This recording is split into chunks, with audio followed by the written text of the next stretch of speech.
Hey everyone, my name is Shifa, And my name's Ayan. and welcome to the 7th episode of What Muslims Look Like. This podcast is intended for showing the depth and breadth of the Muslim community's involvement in society. From media to medicine and everything in between, we hope you'll find that there's more to us than meets the eye. All right, today's guest, a very, very special guy, highly recommended by our good friend Faraz, friend of the podcast, and a great friend of mine as well. His name is Tahir Senoussi. Tahir was born in Chad, West Africa. He immigrated with his uncle to the United States when he turned 6 years old, and he's currently in the Army ROTC program at Morgan State University and is also a member of the National Guard. In the future, he hopes to commission as a second lieutenant upon his graduation, and we'd love to hear more about his past, present, and future. So Tahir, thank you so much for making time. We know you're really busy and you're doing a million things, so welcome to the podcast. Can you tell me about the experience of immigrating from Chad to America and I know you were very young, I think you were 6 years old at the time, but what was that dynamic like for you? All right. First of all, I just want to say I'm really humbled. I really appreciate that, and thanks so much. 100%. So when I immigrated from Chad, it was kind of very surreal. You being a little kid running around, and all of a sudden find out that you come to another country and not knowing what to expect. But as a child, coming here so young, you kind of adapt to it a little bit because obviously I'm black, African, and Right. coming to the United States, it's black people here too, so it's easier to kind of intertwine with the fabrics of society, being an African black person. So as a kid, it wasn't nothing that stood out to me really. I didn't feel any different than anybody else. When you came to America, where did you move to? I moved to. I first came to Aberdeen, it's a town in Harford County, kind of small town, Just Maryland, you're and talking then about? Oh yeah, you're Aberdeen, from Maryland too. Yeah, I'm from Maryland. Yeah. So I moved to a town called Aberdeen, Maryland, and it was just me, my uncle, and my two cousins at the time, and my aunt. Mm-hmm. And then after that, we moved to a town called Edgewood, and Ross and them, they lived in Bel Air area, and it was only like maybe 15, 20 minutes away. Fresh Prince, right? The whole nine yards. yeah, something like that. So growing up in that town, it was Harper County is like a primarily white area, you could say, Republican, conservative county. So it wasn't a lot of African Americans or black people per se, or even they see brown people. It was just mostly white. So kind of grew up with a lot of white friends. Growing up in a white culture a little bit. And then Was that the case for like the schools that you went to as well, like elementary, middle, and high school? Yeah, most definitely. So the town I lived in, they moved in. It was actually Edgewood. And it was like it had the most black people in the area. And then they had Edgewood High School, Edgewood Middle School, Edgewood Elementary, and I went to Deerfield Elementary actually, which was at that district. It was the one that had almost everybody went to, white, black, or whatever. And then what was interesting was during high school. You got to choose, which high school you wanted to go to, whether you want to go to Edgewood High School, or if you want to go to a magnet program, which is a Harvard Technical High School, or a Science and Math Academy in Aberdeen, or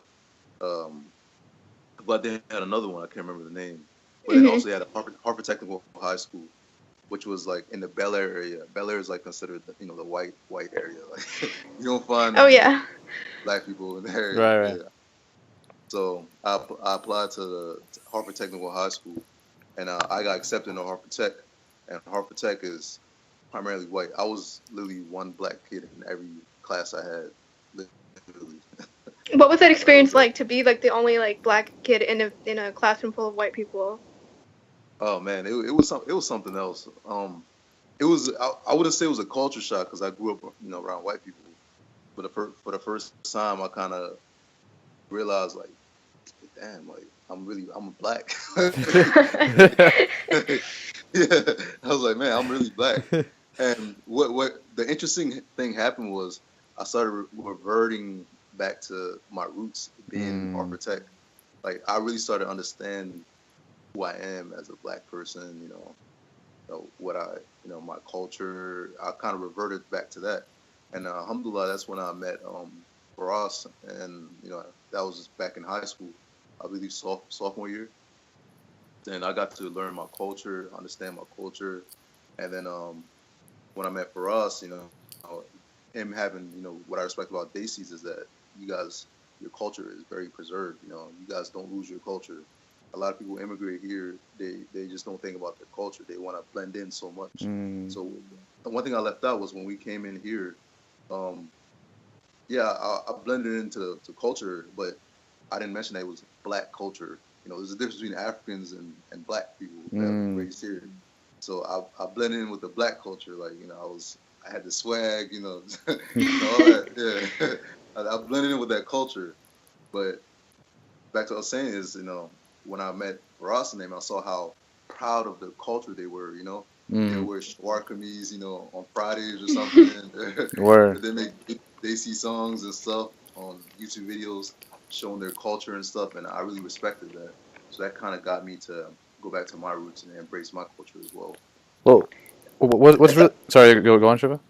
Something you said before, like you said, there was a difference between African American culture and Black culture. I think anyone listening who might not be familiar with what those distinctions are, could you maybe elaborate more on what you mean by African American culture and then Black culture, and what's the difference? Because some people could make the assumption that, oh yeah, if you're Black, then that means that you're all the cultures are the same, when in fact they're not.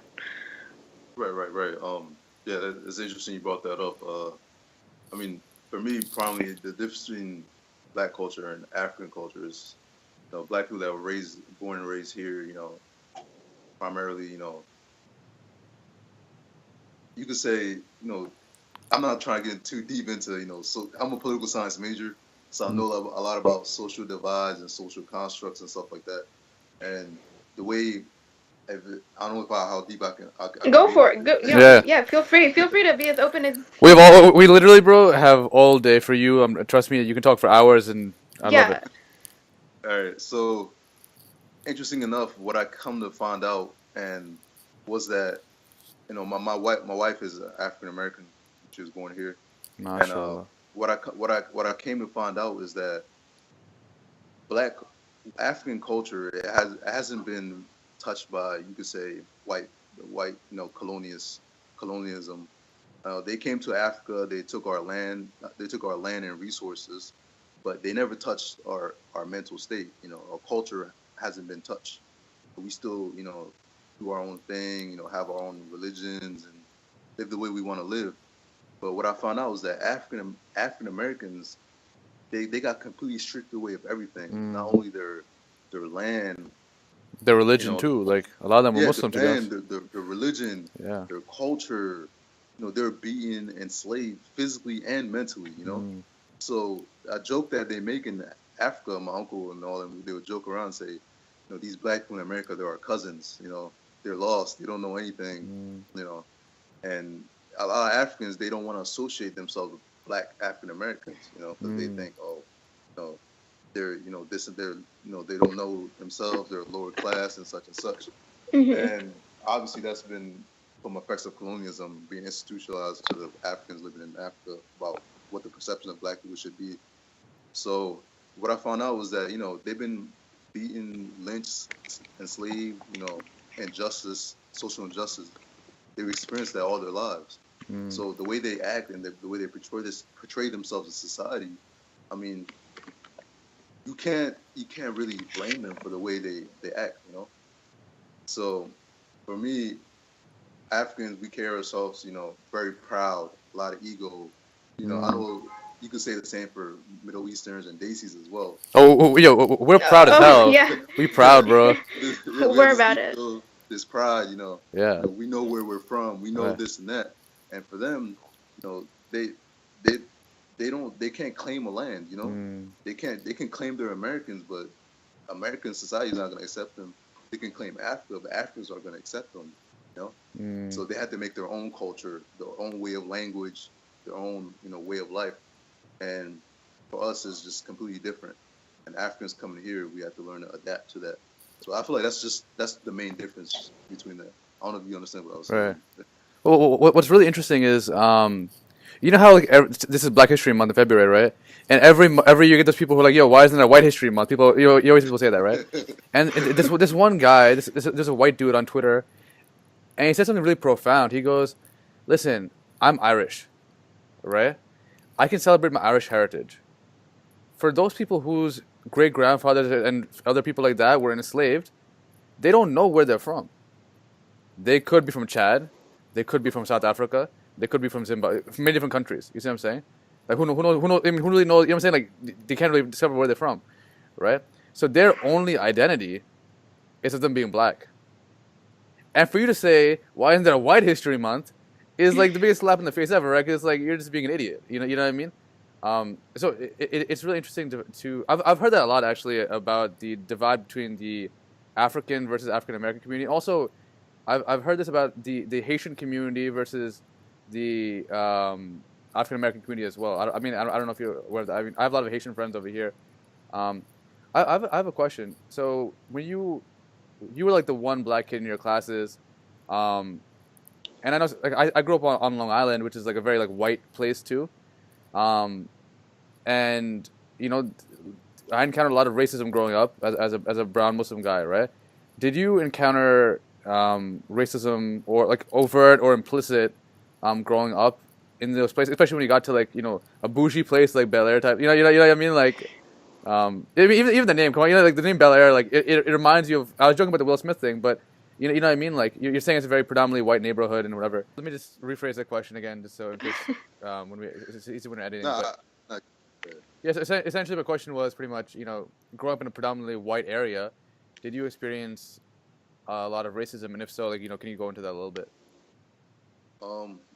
yeah. So growing up in a predominantly white area, I mean, to say the least, I never personally experienced racism. I've seen it.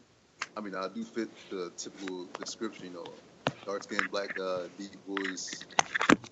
I mean, it's easy to, stand out, you know. But I never really experienced a lot of racism, but I've seen it happen to others. So I have. I think that's so interesting because, like, oh, sorry, were you going on? No. Oh, right. Yeah, maybe he's going. I don't know. I'm good, but Sorry, were you saying? Yeah, I mean, yeah, I never experienced racism personally, even though I did fit the description. I'm dark skinned, I have deep voice, but you know. Yeah, like I think that's Yeah. I think that's interesting because like when people like see certain characteristics, right? Like oh, like someone wearing a hijab or like someone who's black, right? Like they automatically assume that like oh wow, like your life must be so tough and like wow, tell me more about all this racism you encountered. And it's just like like there's so many people who wear hijab who haven't actually had anyone like make a joke at them. And just like you, like I think that's a great example of how just because you quote unquote fit a certain mold or fit like you can check off a certain like list of attributes or characteristics doesn't necessarily mean that like you know that you're supposed to encounter race or like you're supposed to encounter racism. And I think that's like amazing that you haven't, alhamdulillah, that you haven't experienced Like I that say, I'm beloved, yet. man. Allah really blessed me. I just had Yeah. good friends, and I wasn't exposed to all that. well, Yeah. Oh well, like you go on. no. Ask a question. 'Cause No, no, mine's a little bit of a segue into something else. oh, Finish. okay. Well, I was gonna say, like, you know how you mentioned, like, first that you haven't had any racism that you've personally encountered, and that you spent like your whole life, or is it fair to say like your whole life with white people, as like been like your friends? What was that experience like, if I can ask? Because I know that for some people, they feel that since they're like the only people around them that they have to like they have no other choice but to like to be friends with them, or like some other people have had just like great conversations and have had great experiences with those people even though they're from like a completely different race and they may not fully understand who you are or where you come from. So how was your experience? I think my experience was it's kind of unique in a sense, coming from a guy, because like I said, I'm not African American, quote unquote, So when I was with my friends or other white people, when they interact with me, they never really saw me as, they'll be like, oh, you're different. You're not like that black guy, like, Yeah. because they know that I'm Muslim. I pray. I'm with them. We hang out. We go to movies or whatever. And when it's time for me to pray, I step out and I go pray. And when they see that, they they respect that. I never got anything like, oh man, you're Muslim, this and that. That's They dope, respect bro. 'Cause religious. people always talk about dawah, right? And dawah, like kind of evangelism, and people always say you knock on people's doors or whatever. But at the end of the day, like the best kind of dawah I've found is like when you're playing COD, you pause the game and pray like Maghrib in between. That's like the best dawah you can probably do. You know what I'm saying? Like, Right, right. Yeah, I mean, yeah, exactly. And it's just, you don't even have to say anything. You just do it and yeah. do it for the sake of Allah. And they notice that, like, man, this guy, he's really serious about what he does. So certain things they wouldn't say to me. Like you'll be amazed. A lot of people are afraid to talk about they're Muslim and such to white people or other than that. But you'll be surprised. So a lot of them, they actually would respect you more if you accepted who you Mm-hmm. were than if you try to hide from it. So I'm not gonna lie. Honestly, when I was younger, I didn't understand, and I would try to fit in and stuff like that. You know, but as I got older, especially in high school, when I got serious close friends, people they didn't really say nothing to me or nothing like that because I knew who I was, and I was gonna change for anybody, and they respected that. So I didn't experience any bullying or nothing like that. So to kind of I'm segue happy in, for you. yeah, yeah, first of all, that's awesome, man. I really, to grow up in an environment that is kind of nurturing and caring, that's awesome. And, Allah has definitely blessed you with that. And I hope He keeps blessing you in some situations in the future. Um, to segue a little bit, you, after high school, you joined the National Guard, the U.S. Army National Guard, right? And you're part of the ROTC program at Morgan State. Can you like talk us through kind of the decision to join the army, and these kind of things? It's very interesting to me. Yeah. So if you ask anybody that knew me, you'll say, "Man, Tahir will never join the military. Like this, he's a hippie. This guy, he can't be in the military. That's not him. He's like he can't shoot anybody. He's too nice. People would say that. But and I didn't even expect myself to join the military. I was always fascinated with it, but it wasn't something I wanted to do.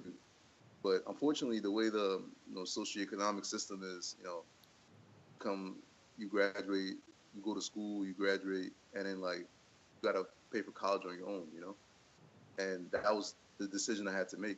You know, my uncle, he brought me here, he took care of me, paved the way for me, but it came to a point where I had 5 other cousins at the time, and he wasn't able to pay for me to go to college. So I was left with a decision. What should I do?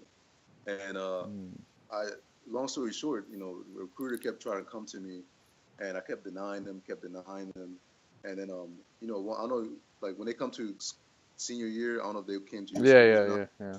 but they'll do like these events and they give out Mhm. T-shirts and whatnot. Yeah. So I just came to get a T-shirt one time, and but you had the trick is though you have to sign your name and your contact info to get the T-shirt. And so I was like, all right, you know what? Let me finesse this. So I scribbled my name and address and really like sloppy handwriting, so that way they wouldn't read it. But somehow they managed to decipher my handwriting, and they found my number, and they called me, and it was like, hey, this is Specialist Stevenson from the Maryland Army National Guard. Is this Tahir Senoussi? And I was about to Nah, nah, say, nah, nah, click. nah. No, he's not here. Yeah, Wrong, I was wrong like, number. click. That was the first thing on my mind. But then she was like, oh, but we do offer 100% tuition assistance and coverage for our service members. I was like, all right, keep talking. Next time, It I is knew Tahir, by I the was in the, Yeah, it is. It is yeah, to hear. yeah. I was like, keep talking. All right. So, and I was desperate at the time too. So I came to the office and they broke everything down to me. And I pulled my uncle to the side one day and I was just like, hey, I gotta talk to you about something serious. I'm thinking about joining the military, and I've been left with no choice. This is what I have to do to pay for college. And he was like, so to my surprise, he actually like, you gotta do what you gotta do, and Allah's gonna make things easy for you. You just put your trust in Him, and things will go right. And that's what I did. And now I've been in the National Guard since 2014, and I enlisted, went to Fort Lee and Fort Benning for AIT and basic training. And then I was in the aviation unit. My unit, ironically, was in Edgewood. So I got stationed there, and once a month I would do my training and then leave and live like a civilian. And every month, every like 3 days a month, I would come do training. And during the summer, I'll do 2 weeks of annual training. And yeah, I was doing that for a while, and I was going to community college too. I somehow got into community college, and I was paying for it out of pocket, community college. But because National Guard, they make you wait like another year until after you enlisted, until they start giving you money for school, because a lot of people at the time, a while back, they would just join, and once they get their money for school, they would just like leave. Mhm. So now they changed the policy where you have to wait another year. So I waited that year, paid for college out of pocket, and after I got money for community college, I was like, what am I gonna do with my life? I know I want to be a political science major. I want to make changes happen, but I just can't be a. I came to this country with the opportunity that most people don't have. Now I want to be the best version of myself and take full advantage of being here. I'm not. I just can't accept being average, mediocre in this. This is a great opportunity to be in this country. So I decided to try to become an officer. I don't know if you guys. I know you're familiar with ROTC, Yeah. but long story short, an officer is somebody. People don't know this, but in the military, to be able to be a commander, a high-ranking person, you have to have a college degree. People don't know about that, but No college, way. yeah, college has a big role in the military. You can't just join and Become a be in charge general. of Yeah. all these. Yeah, you have to have Wow. a education. Yeah, it actually matters in the military. So to be an officer, you have to have a college degree and get the training necessary. So I applied to Morgan State. Well, I initially applied to Towson University because, like I said, I wasn't used to in the suburb. Morgan State is in Baltimore City, Yeah. and it's a primarily black college, historical black college. And I initially applied to Towson University to get accepted into the ROTC program, but it was taking a while forever. And Towson, that I have a lot of students in the ROTC program, and it was very tough to get a scholarship over there, and it was very competitive, and a lot of white people like to serve the country, so it's hard. It's I'm hard to get dead. a scholarship. But then, so I went to talk to a recruiter at Towson. He was like, "Why don't you try Morgan State University?" I was like, all right. So I went to talk to Morgan, and the wisest thing the recruiter told me was, it's kind of sad at the same time, but he was like, at Morgan, the GPA is very low to get a scholarship because a lot of students, unfortunately, they don't have high GPAs at Morgan, so the standard was a little lower.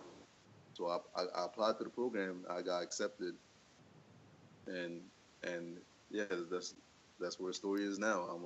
I'm my junior year now. I go to camp this summer to take my final course until I become a second lieutenant, and after that, all I have to do is graduate. And but the thing is, though, I have to serve an 8-year obligation. I had a 6-year contract with the National Guard. Once I got into ROTC, that contract got terminated, and it got changed into active duty contract now. So I had to sign a 4-year contract to go on active duty after I graduate. I have to serve 4 years on active, and then after that, depending on if I want to stay on active or not, I have to serve an additional 4 on the Army Reserve side or National Guard side again. So that's the sacrifice I have to make to pay for education, but it's not a sacrifice, but it kind of is in a sense. Word. Well, there's okay. So a lot of people don't know this about me actually, but when Tahir and I were speaking on the phone, he mentioned the ROTC thing. So I was actually in the ROTC program at Stony Brook for a while, and scrawny me, right? Like I weigh like 130 pounds. I was getting like, destroyed. Um, so the interesting part about ROTC is it's much more than what you would think. Yeah, it's a lot of military uh, like skill building, but there's a huge obviously emphasis on physical fitness. There's a huge emphasis on also like just scholarship, right? So like I remember grades being so important. And that was the one thing I was like, all right, like I'm not obviously like the best athlete or whatever, but I'm like I can hit the books pretty well, right? So that was my situation. Now, but what's really cool is I remember when and I'm sure you have dog tags, right?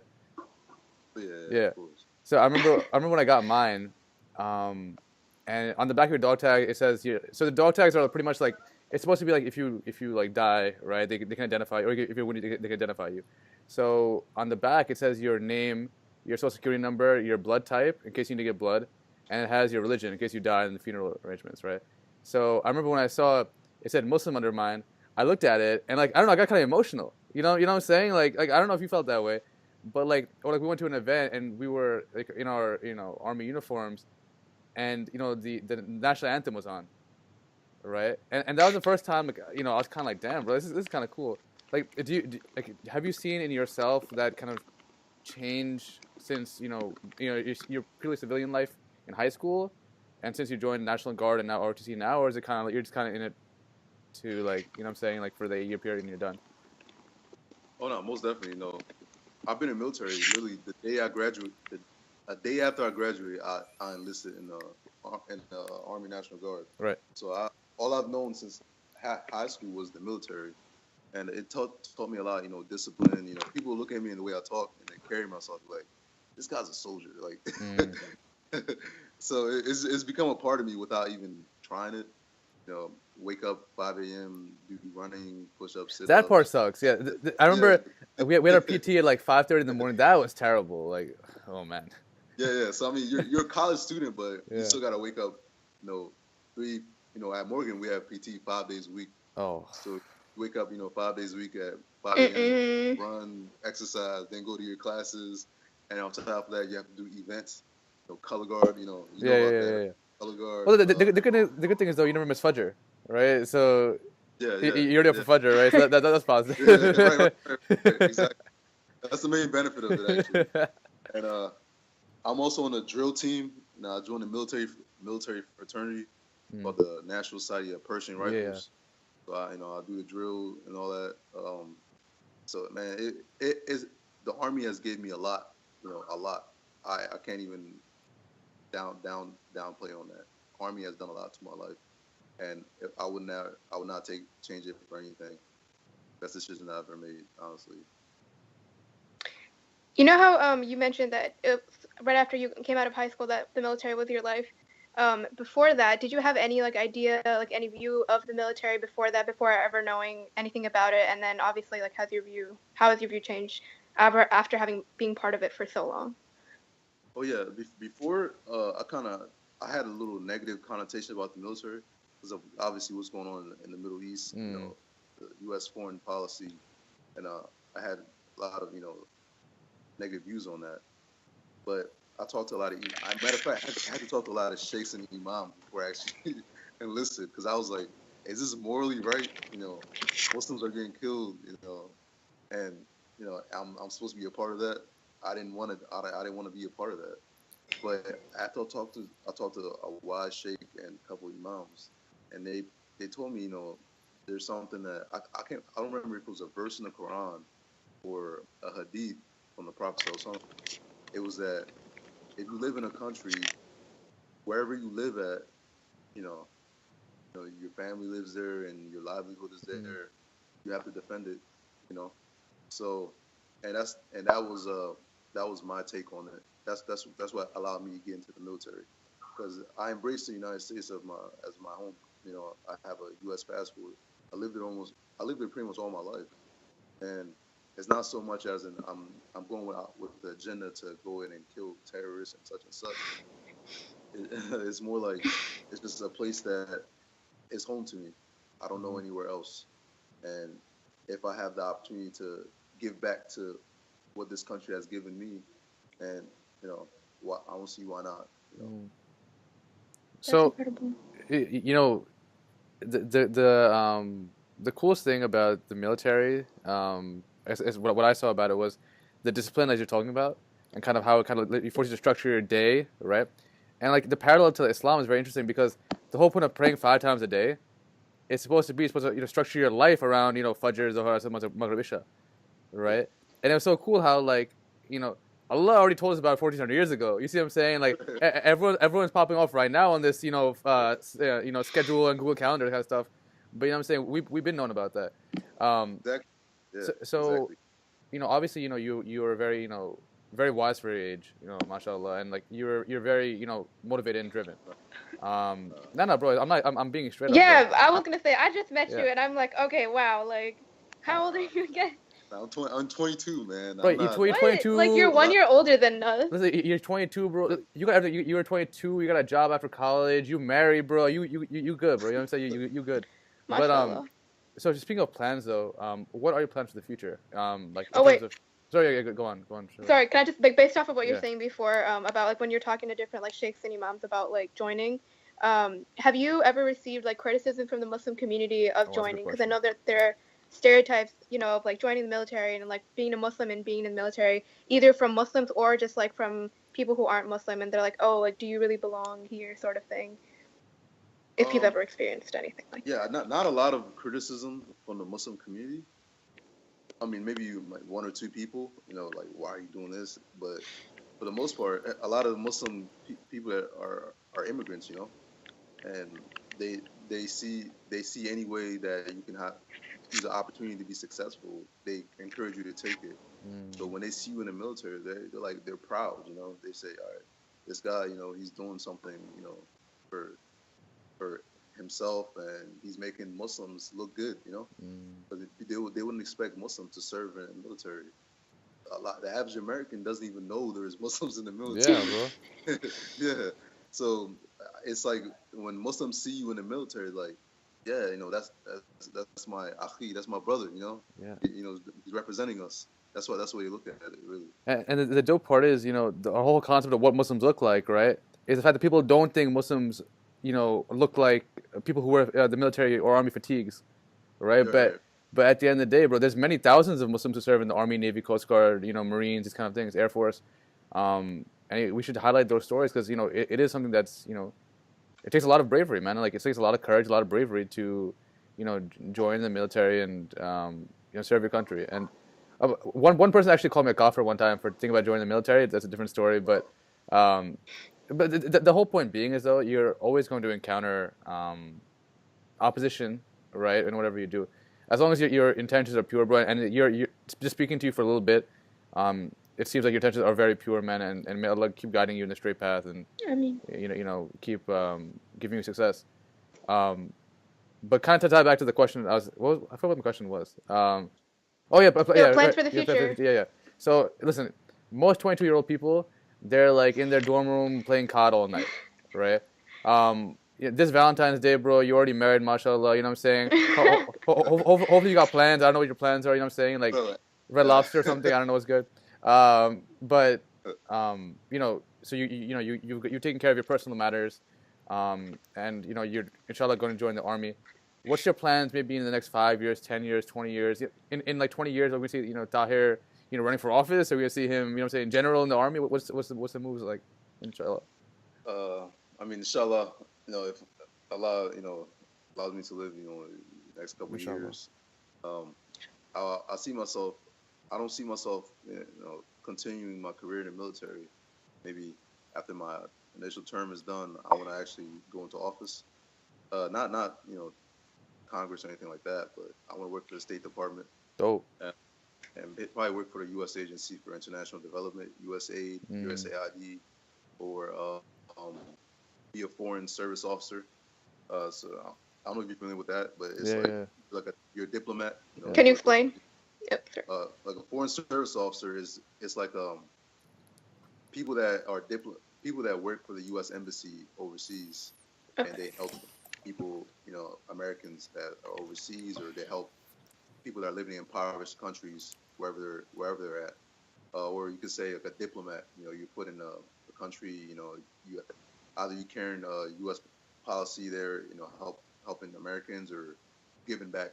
You're helping people that are in Africa that are struggling. With food or resources. So you have government intervention there to help them. That's what I want to do. I want to actually be an ambassador one day. Inshallah. Try to help people that were once like me. A 6-year-old kid living from Chad, the poorest country. And That's so dope, bro. That's so dope, man.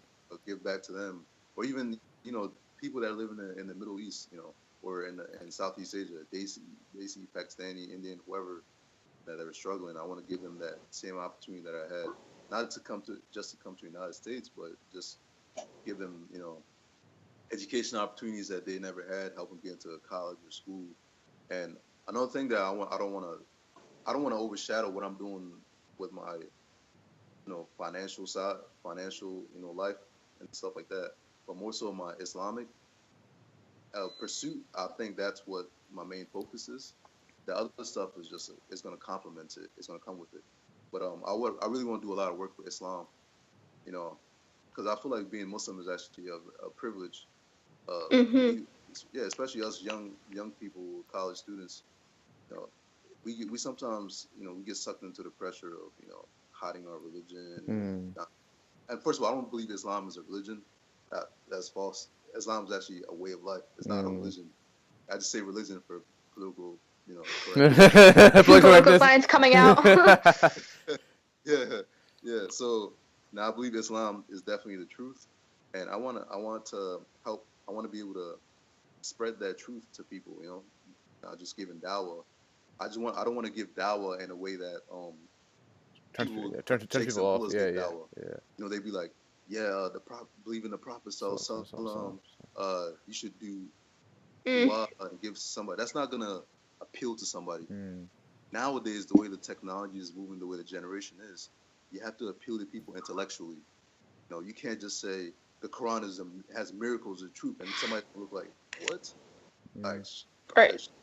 Like nobody's gonna want to listen to that. You have to get them from an intellectual perspective, and that's why the reason why I'm studying the social sciences. My wife is a social sciences major. I'm a political science major, and it just falls under the umbrella of social sciences as a whole. And the way to affect a people, a generation, a society is through the social sciences. Like a lot of Desis or people from Africa, they want to come to the United States and be doctors, engineers, and lawyers and stuff like that.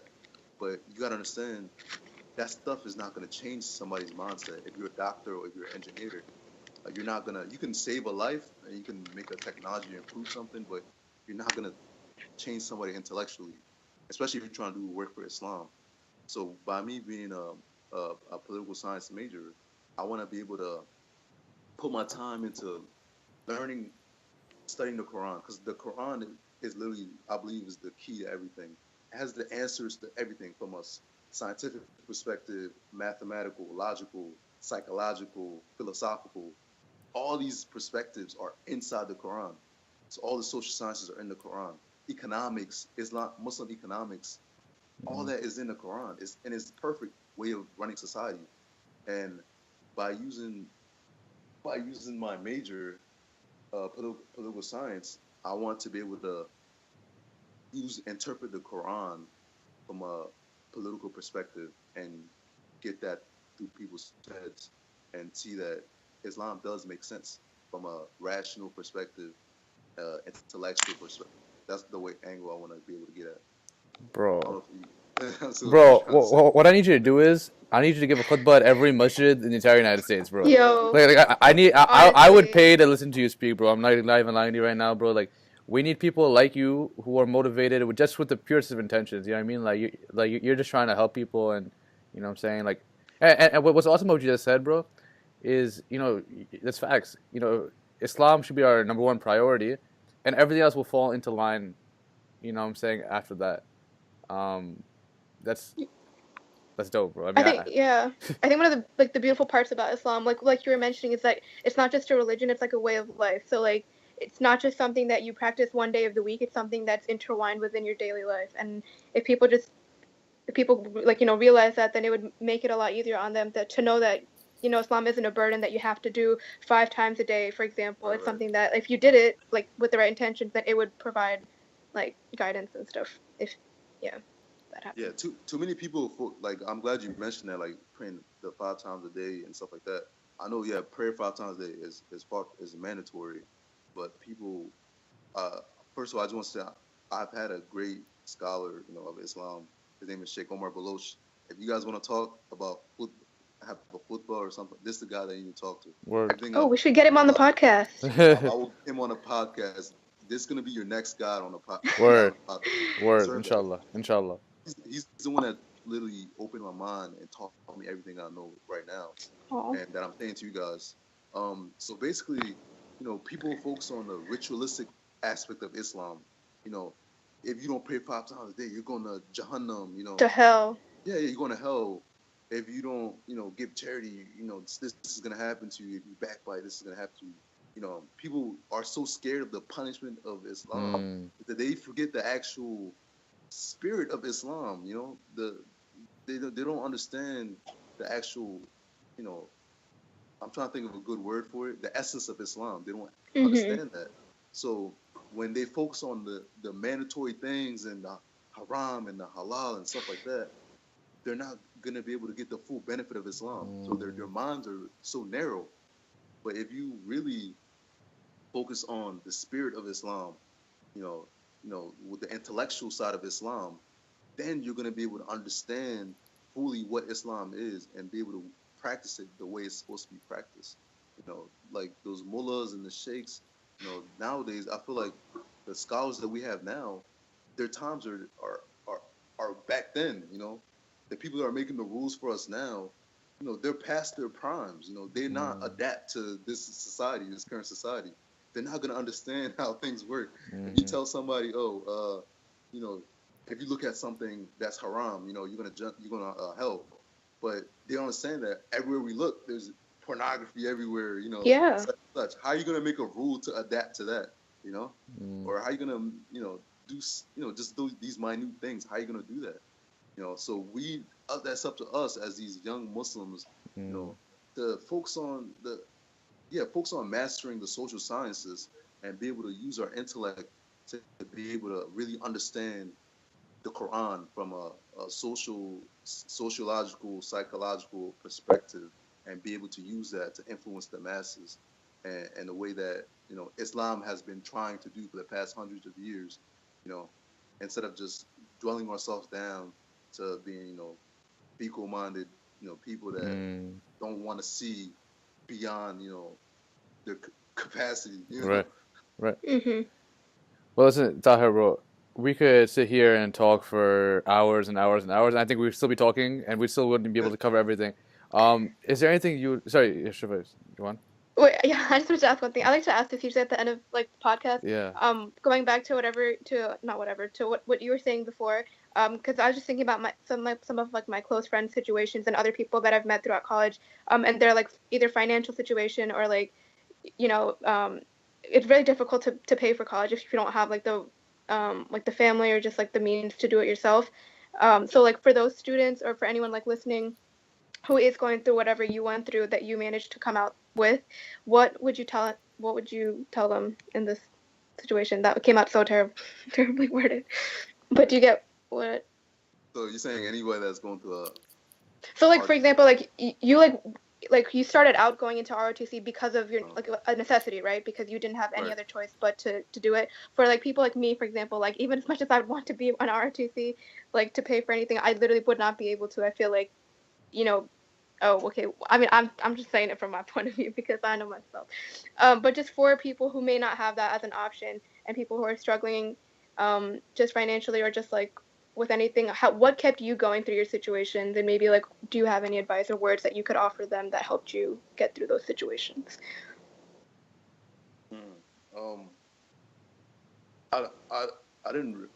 Well, at the time when I was going through the uncertainty, and not knowing if I'm going to get a ROTC scholarship or if I'm going to get accepted into this and that, and not having money to pay for college.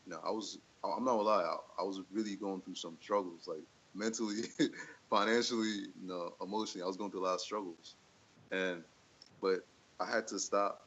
I had to really like stop what I was doing for a second. I had one time I had my breaking point. I was like, man, what am I going to do? Like, I can't pay for college. The National Guard is going to take another year to pay for my school. What am I going to do? And alhamdulillah, I really dialed down on my faith. You know, people don't say people don't say that enough, but when you're really in the times of difficulty, you know, Allah is really there. Like it sounds so like cliche to say this, It's but cliche for a reason. yeah, right. But Allah is really, really there. Like I don't know if you guys pray to Hajj, but it's like somebody told me about it, and it's like in the middle of the night at 2 a.m.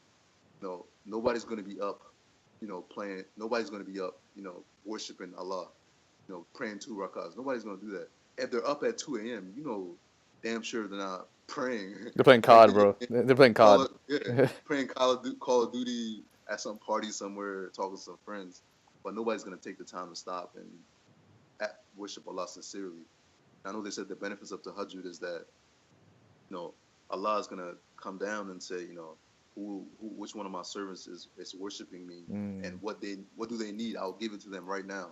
What do they need? And I'll give it to them. And Tahajjud was probably like the key thing that really got me through, because I was really in a struggle and I had nothing to do. What else? Nobody to turn to. So I would wake up at 2 a.m.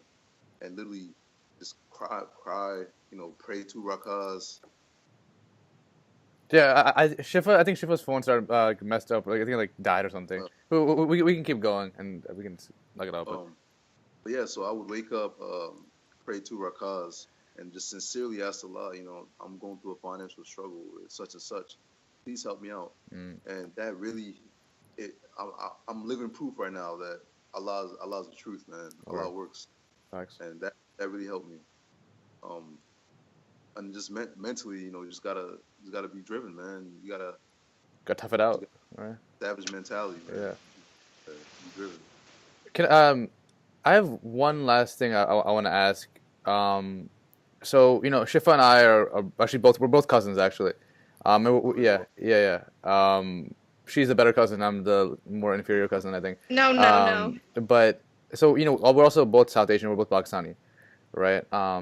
And there is and I'll be the first to admit this. There is virulent anti-blackness in the brown community. I'm going to be very upfront with this right now. There are comments made about black people in the Muslim community, and there's one. I'll share one story with you very quickly. During Ramadan at one of the masajid in my neighborhood, I was about to walk out after Tarawih, and I see this Desi uncle, right, stopping this black man, right, and I'm like, Uncle, what happened? He goes, oh, I want to search his bags, talking about the black man. I'm like, why you want to search his bag? What's the deal? Is anything happening? He goes, no. I just want to search his bag. Pretty much, it's a racist thing. He thought because he's black, or whatever, right? And I was shocked. I'm like, first of all, Uncle, this is once of Ramadan, right? Second of all, you mad when the TSA searches your bags at the airport, right? And now you're in that. You see what I'm saying? And some random dude. He wasn't like a board member either. And the man was so sad. He was crying. He said, "I'm never coming back to this masjid ever again." It made me so sad seeing that. This man always wanted to come and talk to Allah. But that was it. He had no agenda. He had nothing like that. Just for the color of his skin. Islam should taught you against racism. It was supposed to be to emancipate the people. So, unfortunately, there's a strong anti-blackness in the South Asian community.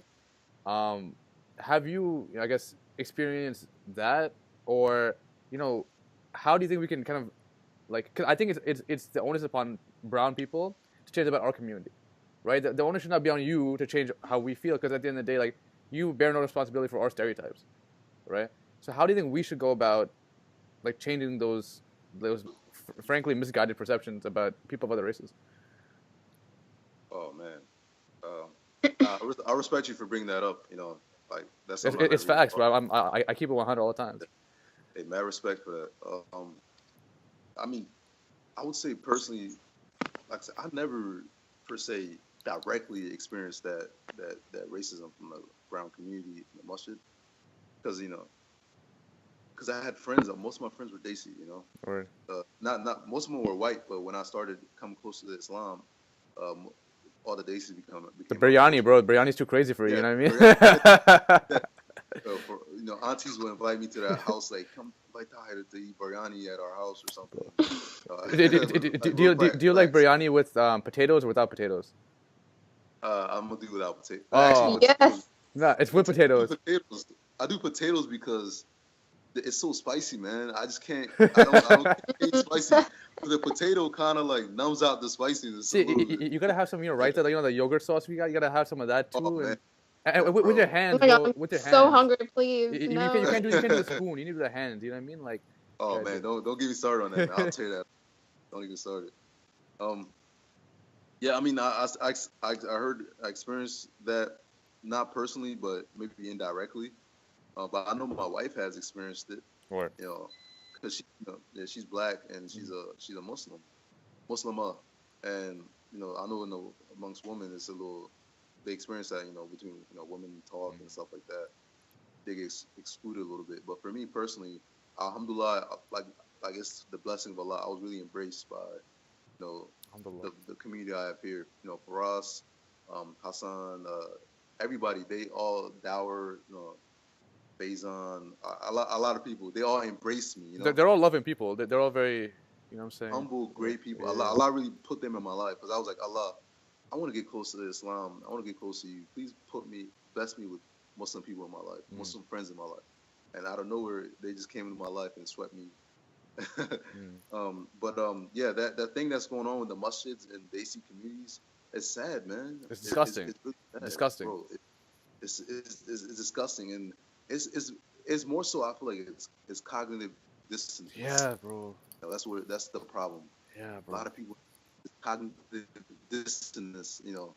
Like they feel like that's the status quo, and that's how it. Well, you're a political science major, right? So I'll tell you the political implications of this, right?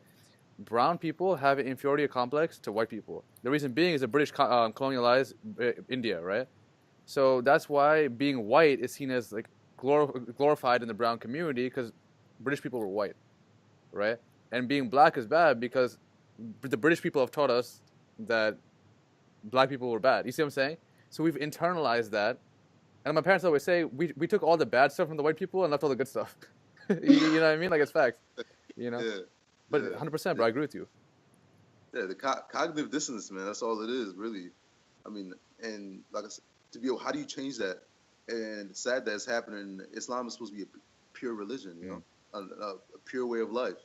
And people are really twisting that and making people scared to even become Muslim. There's a lot. The statistics of people converting to Islam and then leaving Islam is so high, man. Staggering. There's people every day leaving Islam after they converted because they felt like they couldn't be accepted into the community. And the thing about it, the hard, sad reality is that black people paved the way for days Middle Easterns to here that's facts. Worship Islam. That's facts. The Nation of Islam came out, by black people, put Islam on the map, on the country. Muhammad Ali, you had Malcolm X, you had all these people. Yeah, Muhammad Ali, Malcolm X, they're the ones that paved the way for Islam to be able to thrive in this country. Ice Cube, right? Yeah. Dave Chappelle. All these guys. Kweli, like all these people. Yeah. So then when immigrants come here and they make enough money and they open their own masjids and stuff, they want to say, all right, you paved the way for us, but we're gonna exclude you. Yeah. Because we don't like your skin color and the way the culture is, and that just how does that ring? How does that click? These people laid the map for you guys, but you can't even shake their hand and walk away without saying nothing bad about them. And that's why I feel so sad for our black brothers and sisters in the Muslim communities. The way they're being treated is just not right, man. So I mean, I know like none of us really have all the answers, but like, what do you think I should do to like? Because like I've been trying to like. It's hard, right? Because even amongst people in our generation, right? They have these like, for example, people go around, what I'm saying, like saying things that are completely like tone deaf or even blatantly like racist, even amongst our generation.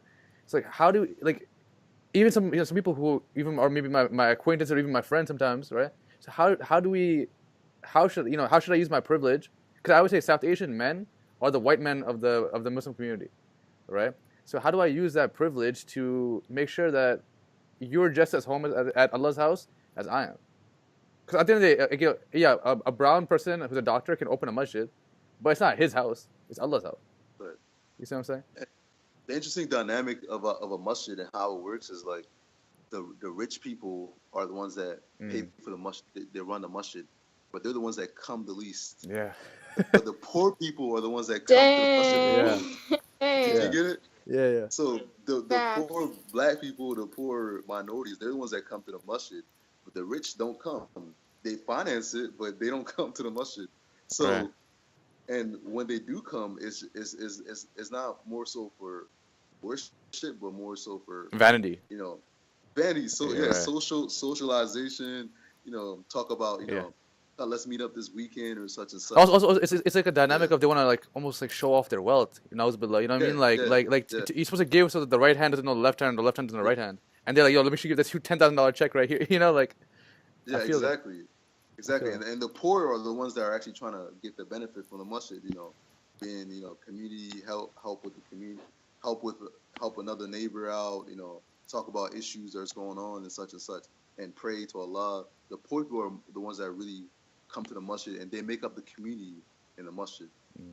The rich just float around. But to answer your question, um, I mean, there's different avenues to go about this, and I know inshallah next time we speak, Sheikh Omar will definitely break it Inshallah. down to you more.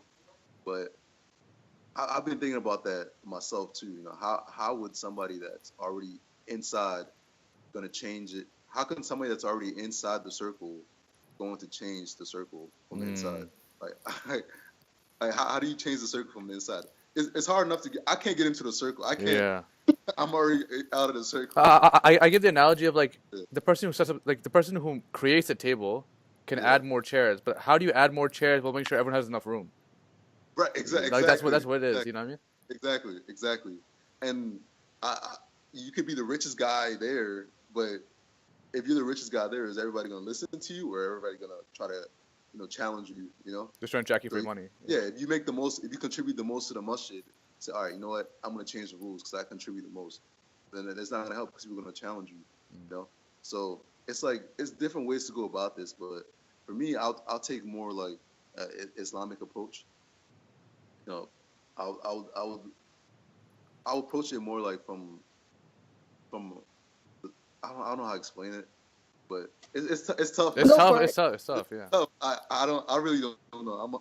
I'm humbled to say that I really cannot answer your question. That's fine, But, bro. Like that's 100%. but Sheikh It's Omar also like a question for you. But, go ahead. it's also like a personal like ego check sort of thing, like not everyone's like that. Like not all Daisies are obviously like that, but it's also just like whoever has these like this racism within them, it's just like something that they have to like come to term, like have to self-realize, like that the fact that they feel that way towards other people, if that makes any sense. Like I mean, again, I'm not like, and you were asking like how we can change it, but it's also just like them having to realize first that like what they're doing is even wrong before we can go and be like, oh hey, what you're doing is wrong. Because if someone doesn't realize that they're doing something wrong, or that they have a problem with them, then like they're obviously not going to make any change. Yeah, I mean, also I think I agree with you on that, and also I don't say it's not just so racism, like blatant racism, like that example you gave. That was extreme. That Yeah. the uncle pointing the guy out. That was extreme form. But another way is like, because you know how like if you go to a school, right, and there's only like a couple Daisy guys, you naturally just gravitate to the Right. Daisies. Right. You don't try, not like you don't try. You just naturally gravitate to them. So when Daisies open a Daisy masjid, it's not like they're trying to purposely exclude black people from that masjid. They're just naturally within themselves. They're more comfortable. Comfortable. They want to speak the same language with their peers and such. And black people open black masjids because they feel comfortable around black folks. Arabs have Arab masjids because they feel comfortable around Arabs. So not much of it, I feel like personally, is blatant racism. It's just more like you're to yourself and you want to be around your culture, But it shouldn't be that way, obviously, and we have to work towards breaking that barrier. Word. But a lot of it is so much blatant racism. No, but I think a lot of it, bro. Let me be honest with you. I think it's a lot of implicit racism, right? So like it's those snide comments you'll hear like an auntie make, right? Like even for example, like with or brown, just expressions. yeah, like, with brown girls, right? Like Fair and Lovely is this cream. I don't know if you've heard of Fair and Lovely before. It's a cream that's supposed to make your skin look whiter. Okay, so like you'll hear, and I'm sure like brown girls hear this all the time. Like you've gotten darker, you've gotten this. You see what I'm saying? Like there is. Oh, I get all the time. You know what I mean? Like, so like there's this implicit type of thing, and ultimately, because I think Allah is the one who guides the hearts, and may Allah, guide all of us, and because at the end of the day, we can say as much as we want. If people, as Shifa said, if people's hearts don't change, we can't force someone to think a different way. And Allah controls, we can just say it, but Allah controls the hearts. So may Allah, purify people's hearts, and make them see that, you and me are the same, except in our piety levels. Which you're more pious than me, so you're better than me. But no, that's stuff for love, brother. Stuff for love. Stuff for love. Yeah, bro. So, we honestly could be talking for hours and hours, and I would love to talk to you for. I'm gonna be in Baltimore for ICNA convention, bro. So inshallah we can kick it then. But is there any last thoughts you have? Any questions you have for us? Anything you want to share? Your IG. We'll have all that kind of social media stuff in the description if you'd like. But anything you want to share with us? Any questions you have? Anything like that? I don't know. You don't have to. You don't have to. They ask it at the end. I'm not really big on social media. Sure. I used to be. And I have Facebook. You can add me on Facebook. But Word. I don't use social media as much as I used to these days. Word. I sound like I'm 40 years old. you mad wise, bro. You mad wise. Mashallah, bro. Yeah, I don't use social media as much. But yeah, man. I'm here. I'm here in Baltimore, Maryland. I go to Morgan State University. I'm here at Masjid al-Falah a lot. When reaching me, tahir.senoussi@gmail.com. Yeah, that's about it. And just want to say, Ayan and Shefa, man, you guys, I really respect what you guys are doing. I appreciate it. That this is something amazing. Like, I wish I could start doing what you guys are doing. You can, bro. Bro, take my spot, bro. Take my spot, bro. I'm telling you right now, you deserve it more than I do.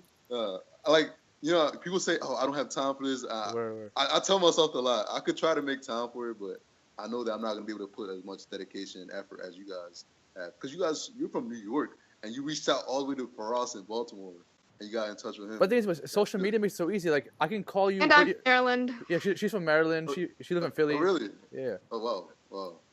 Yeah, so, you guys just make a really conscious effort to actually do this, A lot of people say, "Oh, I'm going to do this, that," but they're not going hard like you guys, man. Like, I really respect that. I appreciate it. And inshallah, hopefully this show you guys are doing grows, man. Inshallah. Yeah, thank you. And please, man, keep doing good things. And have Sheikh Omar Balocha on your podcast inshallah. Next time. This guy he has a PhD in psychology. We went to Al-Azhar University. MashaAllah. And this is like literally the most liberal intellectual person you'll probably ever. That's dope. Inshallah. When it comes to Islam, he's a dope guy. Trust me. All right. Well, listen, bro. I like I say this every episode, but like I really, really mean this. This conversation was like fantastic, bro. Like I feel like my iman has grown up, and hopefully people watching right now will feel the same way. And for our non-Muslim brothers and sisters watching this, listen, it's not about religion. It's all about just humanity and loving each other. And I'm saying Tahir is someone who loves all people. And I hope you can take his message of just love and unity and peace and hard work and dedication, and take that to heart and make this change in your life.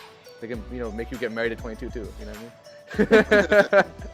That's right. Or not. All right, guys. Assalamu alaikum, guys. Thank you for watching. Don't here. Let us know what you guys think in the comments below.